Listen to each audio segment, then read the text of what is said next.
ఇవాళ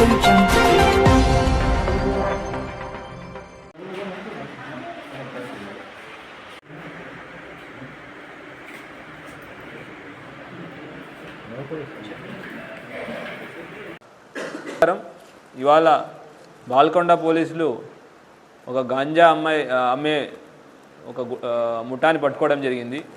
దీంట్లో అక్యూజ్డ్లు A1 మొహమ్మద్ అమ్జద్ అలీ, ఒక జూనియర్ అక్యూజ్ కూడా ఉన్నాడు. అది కాకుండా మొహమ్మద్ నయీం, ఇతను ఆర్మూర్ పెర్కిట్, అతను మనోజ్ కుమార్, ఇతను బాల్కొండ మండలం, జక్కుల గోవింద్, ఇతను వచ్చేసి ఇతను కూడా బాల్కొండ మండలం, అదనాన్ జిరాజ్ నగర్ ఆర్మూర్ ఈ ఆఫ్ గాంజాని జప్తు చేయడం జరిగింది. అది కాకుండా ఇంకొంతమంది అక్యూజ్లు అబ్స్కాండింగ్లో ఉన్నారు. మున్ని అని కిన్వట్, వహీద్ సుల్తాన్ ఆర్మూర్, సోఫియాన్ ఆర్మూర్, ఇట్లా చాలామంది అబ్స్కాండింగ్ ఉన్నారు.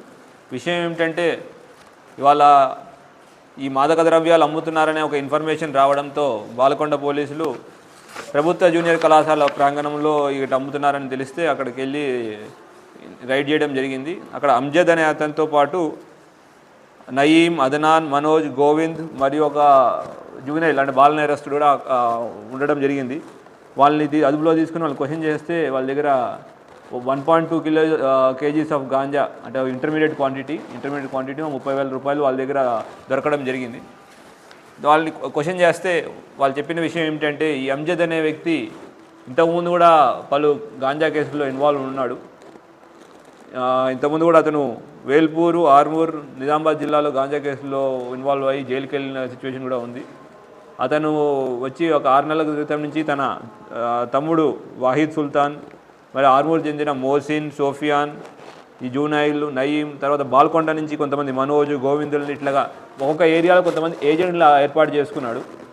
ఇతను చేసేది ఏంటి అంటే ఇక్కడి నుంచి నాందేడ్లో వెళ్ళి కిన్వట్లో మున్ని అనే వ్యక్తి దగ్గర గాంజా కొన్ని ఇక్కడికి వచ్చి దాన్ని చిన్న చిన్న ప్యాకెట్లు 5 గ్రాముల ప్యాకెట్ల కింద విభజించి ఈ ఏజెంట్ల ద్వారా జనాలకి 400 రూపాయలకి, 500 రూపాయలకి 500 గ్రాముల ప్యాకెట్లు అమ్మడం జరుగుతూ ఉంటుంది.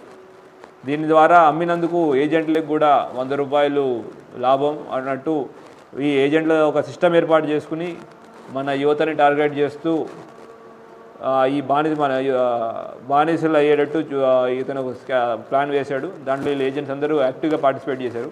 అయితే దీంట్లో ఇంకో విషయం ఏంటంటే బయట నుంచి మహారాష్ట్ర నుంచి నాందేడ్ నుంచి రావడం, కిన్వట్ నుంచి రావడంతో పాటు ఇక్కడ కూడా పట్టుకోకుండా ఉండడానికి బాలల్ని చిన్నపిల్లల్ని వాడడం, మైనర్స్ని వాడడం కూడా జరిగింది. సో సరే మైనర్ని కూడా తీసుకెళ్ళి మేము జూనైల్ జస్టిస్ బోర్డు ముందు ప్రవేశపెడతాం. అట్లానే పిల్లల్ని వాడినందుకు కూడా జూనైల్ జస్టిస్ యాక్ట్ మీద కూడా ఇతని మీద కేసు పెట్టడం జరుగుతుంది.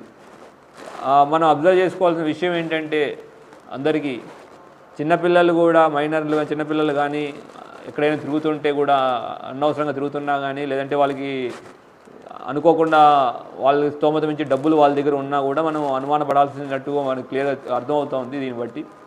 అట్లానే మీడియా మిత్రుల ద్వారా ప్రజలందరికీ విజ్ఞప్తి, మీకు ఎక్కడైనా ఎటువంటి డ్రగ్స్ కానివ్వండి ఇతరత్ర నార్కోటిక్ సబ్స్టెన్సెస్ ఏవైనా అమ్ముతున్నట్టు కానీ ఇన్ఫర్మేషన్ ఉన్నా లేదంటే అనుమానం ఉన్నా మా లోకల్ పోలీస్కి ఇంటిమేట్ చేయవలసిన కోరుతున్నాం.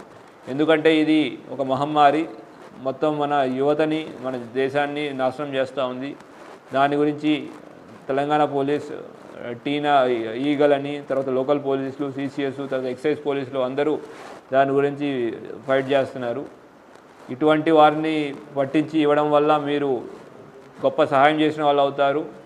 అట్లానే ఇటువంటి యాంటీ సోషల్ ఎలిమెంట్స్ని, క్రిమినల్ యాక్టివిటీని తగ్గించడంలో మీరు హెల్ప్ చేసి సేఫర్ నిజామాబాద్, సేఫర్ తెలంగాణ గురించి మనం హెల్ప్ చేసిన వాళ్ళు అవుతారు. ఎంత మొత్తం ఆపరేషన్ని inspector CI Armoor rural John Reddy garu ఆధ్వర్యంలో ముఖ్యంగా ఎస్ఐ బాలకొండ శైలేందర్, దాంతోపాటు అతని టీం శంకర్ PC బాల్కొండ నుంచి, తర్వాత భరత్ గౌడ్ పట్టుకోవడం, ఇన్ఫర్మేషన్ డెవలప్ చేయడం, తర్వాత ఈ గ్యాంగులు పారిపోకుండా ఉండడానికి ఎంతో కష్టపడ్డారు. వీళ్ళందరికీ అభినందనలు తెలుపుతున్నాం. అట్లానే ఇంకా ఇటువంటి మళ్ళీ మీడియా ద్వారా ఎటువంటి యాక్టివిటీస్ ఉన్నా మాకు ఇన్ఫర్మేషన్ ఇవ్వాల్సింది కోరుకుంటున్నాం. Thank you. జై హింద్.